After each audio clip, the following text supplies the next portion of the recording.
And I've told you already, I think before, that today, for example, about 250,000 people will be lifted out of abject poverty and about 300,000 people attached to the electrical power grid. We're lifting people out of poverty collectively at a faster rate that's ever occurred in the history of humankind by a huge margin. Jung was profoundly affected by Freud. Jung was profoundly affected by Nietzsche and by Freud. Those were his two main intellectual influences. I don't think one more than the other. And that's been going on unbelievably quickly since the year 2000. The UN had planned to have poverty between 2000 and 2015, and it was accomplished by 2013. He split with Freud on the religious issue. That was what caused the disruption in their relationship. And I think it's an extremely interesting historical occurrence. It might be of profound significance. Freud believed that the fundamental myth of the human being was the Oedipal myth. So there's inequality developing in many places, and you hear lots of political agitation about that. But overall, the tide is lifting everyone up, and that's a great thing. We have no idea how fast we can multiply that if people got their act together and really aimed at it.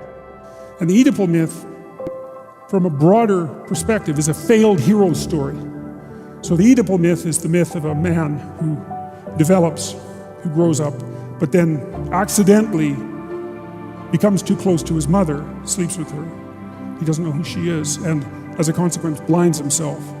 Because, you know, my experience is with people that we're probably running at about 51% of our capacity. I mean, you can think about this yourselves. I often ask undergraduates how many hours a day you waste or how many hours a week you waste. And the classic answer is something like 4 to 6 hours a day.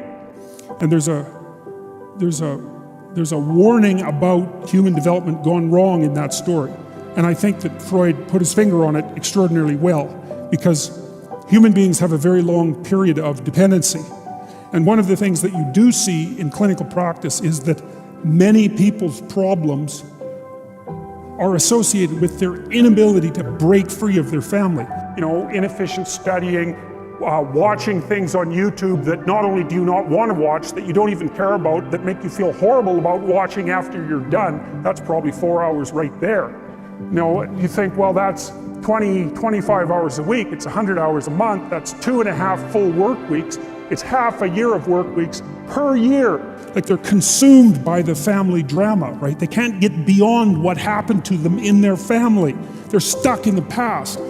And that's equivalent, symbolically speaking, you might say, to the idea of being too close to your mother, of the boundaries being improperly specified. And that happens far more often than anyone would like to think.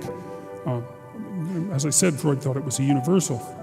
And if your time is worth $20 an hour, which is a radical underestimate, it's probably more like 50 if you think about it in terms of deferred wages.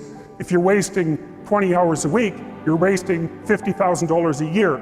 And you are doing that right now. And it's because you're young, wasting $50,000 a year is a way bigger catastrophe than it would be for me to waste it, because I'm not going to last nearly as long.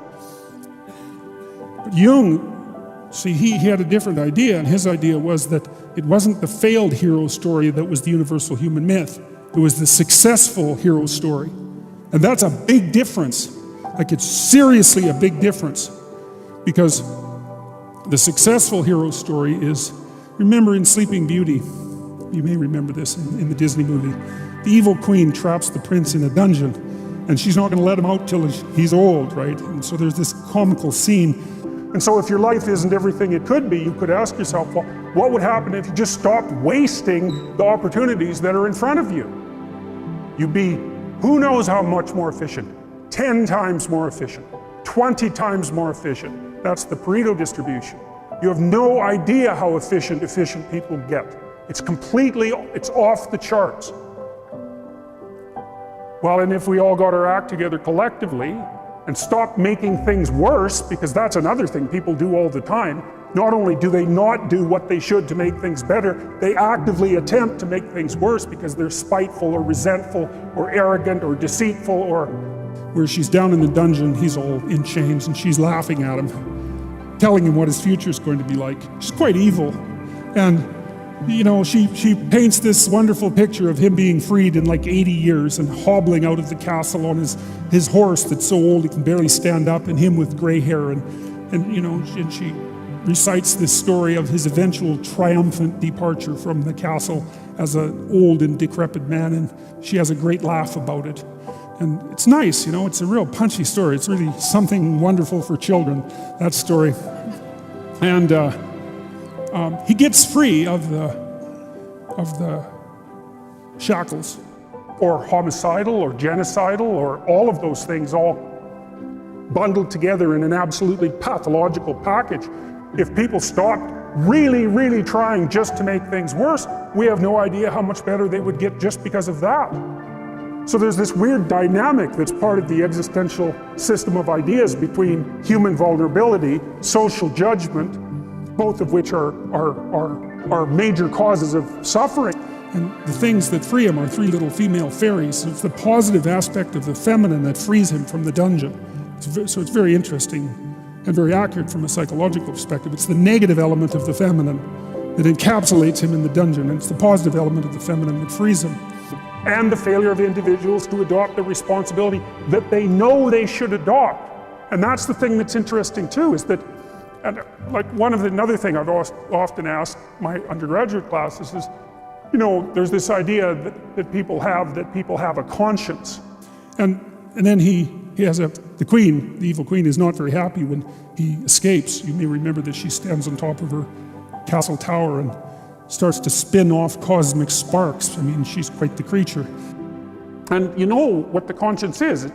It's this feeling or voice you have in your head just before you do something that you know is stupid, telling you that probably you shouldn't do that stupid thing. You don't have to listen to it, strangely enough. Enveloped in flame, and then she turns into a dragon. And then the prince has to fight with her in order to make contact with Sleeping Beauty and awaken her from her comatose existence as her unconscious existence. But you go ahead and do it anyways, and then, of course, exactly what the conscience told you was going to happen inevitably happens, so that you feel even stupider about it than you would if it happened by accident. Because you know, I knew this was going to happen, I got a warning it was going to happen, and I went and did it anyways. And the funny thing too is that conscience operates within people, and we really don't understand what the hell that is. And what's brilliant, it's a brilliant representation of the successful hero myth. He doesn't end up staying in an unholy relationship with his mother, let's say. So you might say, well, what would happen if you abided by your conscience for 5 years or for 10 years? What sort of position might you be in? What sort of family might you have? What sort of relationship might you be able to forge?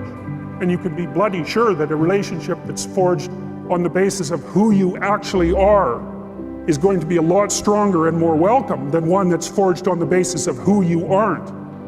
He escapes and then conquers the worst thing that can be imagined and is ennobled by that. And that, as a consequence, he's able to wake the slumbering feminine from its coma. Now, of course, that means that the person you're with has to deal with the full force of you in all your ability and your catastrophe, and that's a very, very difficult thing to negotiate. And that's a Jungian story, and that's the story that he juxtaposed against Freud. See, Freud thought of religious phenomena as part of an occult tide that would drown rationality. That's why Freud was so vehemently anti-religious. But if you do negotiate it, well, at least you have something, you have somewhere solid to stand, and you have somewhere to live, you have a real life. And it's a great basis upon which to bring children into the world, for example, because you can have an actual relationship with them instead of torturing them half to death, which is what happens in a tremendously large minority of cases. And Jung thought, no, it's not the case. You're throwing the baby out with the bathwater. There's something profound and central to the hero myth.